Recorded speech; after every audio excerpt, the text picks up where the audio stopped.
the time this video ends, you will have no doubt which AFC North team reigns supreme as the most annoying in 2024. And you might ask yourself, who am I to decide such a thing? What gives me the authority? Well, I could give you an answer, but my authority to decide such things outranks your authority to even question me. Now, you should already know how this works, but if you're new here, wow, what took you so long? I'd be offended, but honestly, I'm just glad you showed up. And I promise you this, you will never look at the game the same way again. Was that supposed to be a Chris Jericho impression? Yes, Josh, that's exactly what it's supposed to be. Why do you ask? Well, because it wasn't very good. I see. So you are a what now? Wrestling impression connoisseur? I wouldn't say that. How about you don't say anything and we get on with the goddamn video? I'm going to go team by team, eliminating as we go until we settle upon the AFC North's most annoying fan base.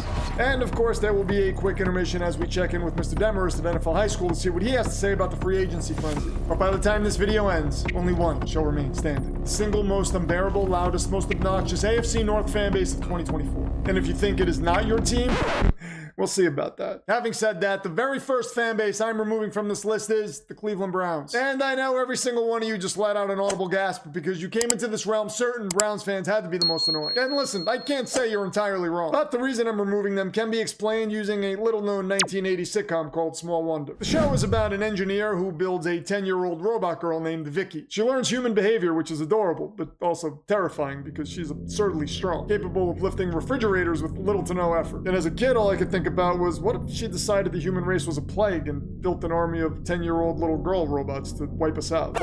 Would an army of 10-year-old girl robots really be able to do that? Josh, have you ever seen the movie Megan? The movie about the doll that becomes self-aware and goes on a killing spree? Yeah. Good. Now imagine 3 million of her and counting. Oh my God. Exactly. Stay ready, Josh. You're probably asking yourself, what does any of this have to do with the Cleveland Browns and their fans? Well, the Browns have spent decades trying to become a real NFL team, and unfortunately, they don't have magic on their side like Pinocchio did in his quest to become a real boy. And they've rebooted more times than the Halloween franchise, and much like that franchise, those reboots have always failed. Well, the last reboot was pretty good. Josh, Halloween Ends did a worse job of being a watchable movie than you do of making me not want to kill you. I guess you're right. The third movie in that franchise is never good. Okay, Season of the Witch is goated. You see, this is why I hate you. Anyway, if history ever repeats itself and the Browns somehow regain their former NFL championship form, they could become an army of Vickies, and the rest of us would be screwed. But I doubt that'll happen, because they're cursed. And I already laid out how to possibly defeat this curse in this episode of NFL Lore. But apparently Browns fans have not taken it seriously, because at this rate, we're gonna get the next 2 George R.R. Martin books before you get your quarterback situation figured out. Anyway, talking about Browns fans took a lot out of me. I don't know how anybody does it, honestly. I think it's time to take a kombucha break to get this taste out of my mouth. I drank the last kombucha. Oh my God, are you kidding me, Josh? I can run out and get more if you want. What I want is for you to run the latest episode of NFL High School. Do you think you can handle that? I think I can handle that. Drink the last of the kombucha. You know, if this were ancient Rome and I were Caesar, you would have a date in the Colosseum with a hungry lion right now. Free agency has been chaotic as always, so let's go over the aftermath. Yes, Dallas, what is it? Resign people, because, you know, all in, as Jerry says. Javonte Williams, Solomon Thomas, and Robert Jones, that's your definition of all in. You lost Josh Sweat and Milton Williams. And traded us, CJ Gardner-Johnson. And by the way, do not try to pass on us this season, because that will be a fatal error in judgment. Let me explain something to the two of you. F*** off.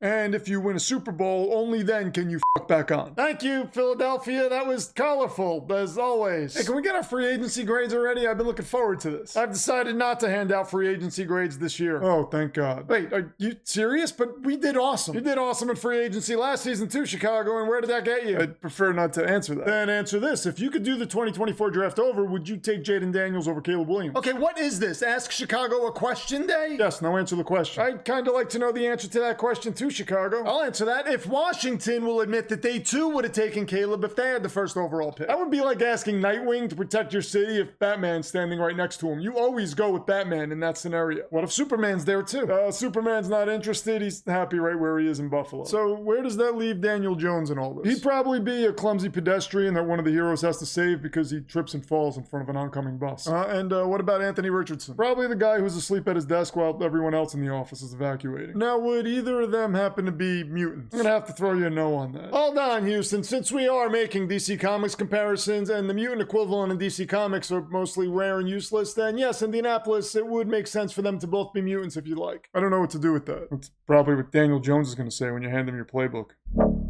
That classroom's getting more and more bizarre, isn't it, Josh? Jalen Hurts is probably the Hulk. He could deadlift Josh Allen, Daniel Jones, and Anthony Richardson. Well, he is freakishly strong, but this episode is a little more DC Comics heavy, so he'll have to settle for Doomsday. Anyway, moving on. Cincinnati Bengals fans, you are in the clear. You guys remind me of an old show called Friday the 13th, the series, which, much to my chagrin, the first time I saw it, did not feature Jason Voorhees. Oh, come on. That is exactly what I said, Josh. But honestly, it was a pretty good show. It was about people who found items that somehow made their lives better, but came with a deadly cost. Much like Cincinnati Bengals fans with Joe Burrow, Jamar Chase, Trey Hendrickson, and T. Higgins. I mean, I don't see how it ever gets any better for you than that, especially considering the seasons they had. And yet, still, somehow, pain. I will shamelessly plug that Cleveland Browns episode of NFL Lore again here for you guys, because what I believe has plagued them for so many years may have spilled over into your neck of the woods. That being said, me calling you guys annoying would just be cruel. And I am nothing if I am not cruel. God damn it, Josh, do you have to breathe so loud? That brings us to the final two teams standing, the Pittsburgh Steelers and the Baltimore Ravens. And just to be forthcoming, I have a major bone to pick with both of you. You know what, Josh? Major bone sounds kind of phallic. Let's do it again in 3, 2.